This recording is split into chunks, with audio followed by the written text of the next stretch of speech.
Coming up on Chicago Bears Now, we got more reaction to Caleb Williams' debut, national media, Bills players chiming in, so exciting stuff there. Nate Davis, could he get benched permanently by Matt Eberflus and this coaching staff? And lastly, is Austin Booker ready for a notable role this season right away? Week 1 looks pretty good so far. We'll dive into those topics coming up here on Chicago Bears Now. But listen, our August likes record for most likes in a single episode this year is 1,559. It was our post-game show from Saturday after Caleb's debut, so that's going to be a tough one to beat. But that's my challenge for you. Can we get to 1,600 likes? Can we take down that video in likes on this show?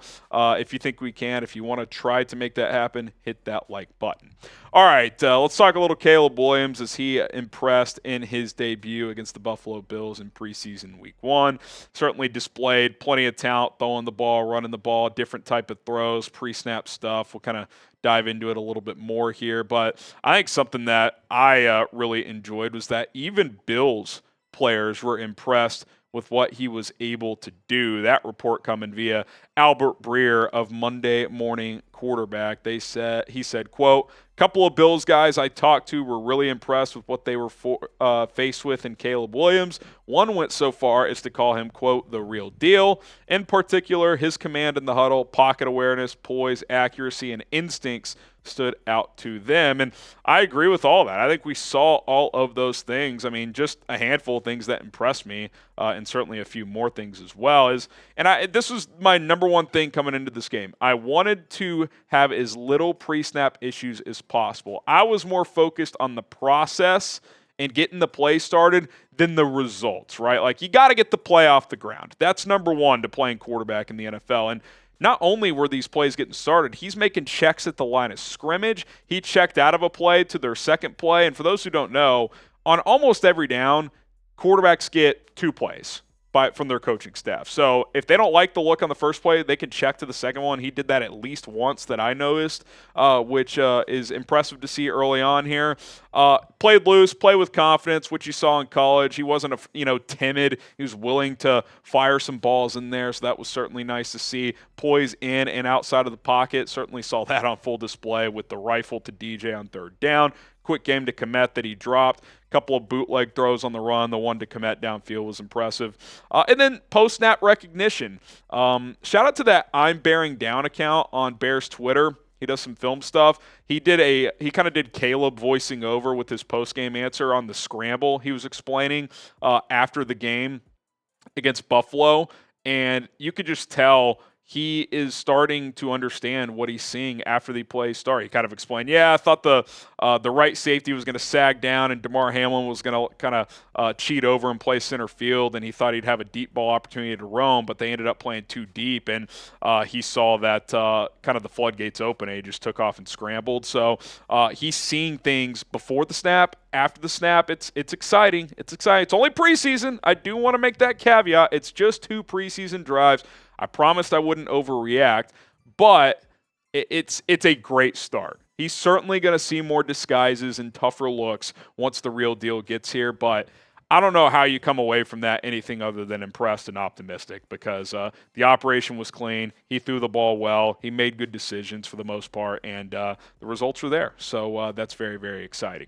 What is your excitement level with Caleb Williams right now? Scale from 0 to 10. 0 being you still want Justin Fields. 10 being you are incredibly excited. You couldn't be more excited. I don't know how it's not at least a 9+, man. I mean, the excitement's palpable. The Bears are the talk of the town, and I don't think that's changing anytime soon. From the positive side of things to the negative, if you will. Nate Davis, could he get benched permanently? Bill Zimmerman, who does some work with WC Gridiron, made the claim that they should bench him for good. I'll kind of read out what he said here in a minute and give my take as well. But first, do want to tell you guys that our sponsor of Prize Picks is back. Shout out to Prize Picks for returning for this football season, and it's just fun. It's fun. I've taken a couple months off in the offseason, but we're ready to go with football back. Preseason underway. Week 1 plays already available for you guys with prize picks. And think about week 1, Thursday night, Friday night with the Philadelphia game, Bears on Sunday, Sunday Night Football, Monday night. Lots of stuff to dive into with prize picks. And the way prize picks works, if you've never heard of it before, it's pretty simple. It's daily fantasy. You pick 2 to 6 players on your given lineup, and you can set millions of lineups. There's no limitations there. And you choose more or less on their stat projection. So for week 1, Caleb Williams, I'm taking the more than 236.5 pass yards. I also love Tyreek Hill more than 90.5 receiving yards. He always comes out the gates firing, and so does Tua. He's a great September player. So kind of a simple 2-player entry there. $10 to win 30. 2-player general entries. You get 3 times your entry on that one. But on certain entries right now, you can turn $10 into $1,000 today. So download PrizePicks at prizepicks.com/CLNS and use the code CLNS for a first-time deposit match up to $100. Start playing today and earn that payout with PrizePicks. It's prizepicks.com/CLNS. Use the code CLNS. Link in the comments and description. All right, Nate Davis, Matt Eberflus called him week to week last week, which certainly was a change-up because earlier in the week last week they were starting to ramp him up. Flus said he felt it again, some kind of re-aggravation it would appear, and now he's in the week-to-week category. And if you've followed Matt Eberflus's press conferences closely over the last 3 years, when he says week-to-week, it almost is more like it's going to be at least a month usually. Now, maybe that's not the case here, but typically that's how that's gone. And Bill Zimmerman wrote an article and kind of just sounded off on how he feels about how this Nate Davis thing has gone. And he said this: it's time for Ryan Poles and Matt Eberflus to be bold. It's time to bench Nate Davis. Not for 2 days, not for 2 weeks, permanently. Caleb Williams needs time to bond with his center. Having a rotation of Ryan Bates and Coleman Shelton is fine for now, but within the next week or so, the Bears need to settle on a starting center. Start Ryan Bates at right guard. Let Nate Davis settle in as your backup right guard. And honestly, I kind of agree. In fact, not kind of. This is kind of what I expect week 1, the starting offensive line to be. This is what I would go with. Braxton Jones, Darnell Wright are your tackles. Tevin Jenkins is your left guard. Coleman Shelton, who I thought looked good on Saturday, is your center. Ryan Bates at right guard. He's played much more guard than center at this point. And Matt Pryor, who played on Saturday with the starters because Bates was a little nicked up, I thought he was solid at right guard. So, I'm not saying you cut Nate Davis because there's no financial benefit as long as he's not a distraction in the locker room. Even if he's not a starter, okay, yeah, it sucks he's a $10 million backup, but it's not the worst thing ever if he's at least a guy that if he's healthy and if a guy goes down, he could step in and play. But I just don't think at this point in time, investing and hoping that he's going to be a big part of your offensive line makes sense. So just make him a backup. Hey, Nate, your contract's your contract. We can't do anything about it until after this year. So you're a backup. If something changes, if a guy really struggles and you're healthy, maybe we give you a chance. But I would do what Zimmerman suggested. I've kind of suggested that as well, is just make Shelton the starting center. Bates is your right guard. If Shelton were to go down, Bates can slide over. And in that scenario, maybe Nate Davis plays at right guard, or maybe Matt Pryor does. But Davis at this point, you can't bank on him. So just roll forward with what you got. And the most thing I agree with Zimmerman on is pick a center. So Caleb Williams can get used to that guy specifically. You have a rookie quarterback. Let's just simplify it here. Hey, Coleman, you're the center. Bates, you're the right guard. If we have to make a change due to drastic measures, injuries, or major struggles, we will do that. But this is what we're rolling with because there's just been too many shuffling in recent years on this offensive line, which sometimes that happens, but let's try to stabilize it here. That is what I would do. We'll see if the Bears come to that conclusion very soon.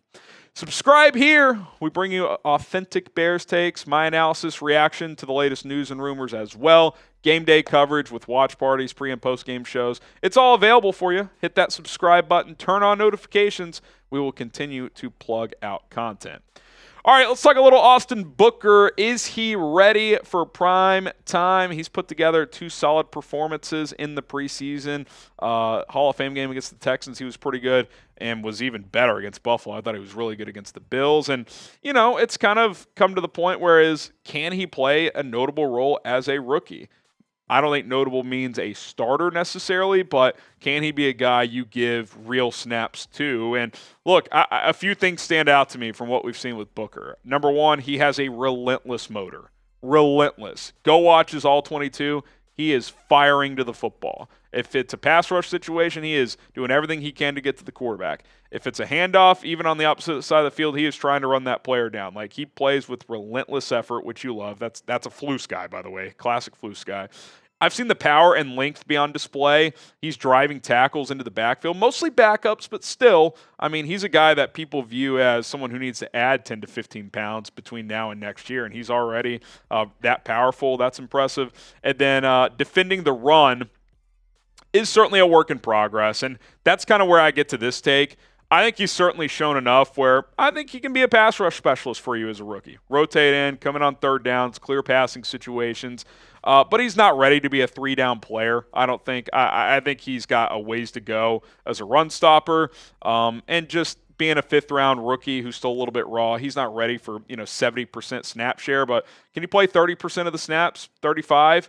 If they don't add a pass rusher, he may have to. He may not have a choice. But luckily, with how he looks so far, looks like he might be able to handle that. So I think fifth-round pick, where he's at in his development, got to be pleased. Got to be pleased. How would you grade Austin Booker so far? A, B, C, D, or F? I think when you factor in where he was drafted, it's got to be a B+ or A-, right? Like, he's exceeded my expectations. I liked the pick. I thought he'd have a chance to be good. I didn't know he'd be this impactful early. Now, got to see it in the real deal. Preseason's preseason, but I think the Bears, based on what we know, have to be pretty excited about him. It's been encouraging. That's kind of the word. I'm encouraged. But it's a couple preseason games, and we got to see him keep stacking days and see if he can do it in the regular season. All right, appreciate everybody for tuning in. If you want to hit me up on Instagram, you can do so at HGramNFL. That's at HGramNFL. Same handle on Twitter, X, whatever you're calling it, at HGramNFL.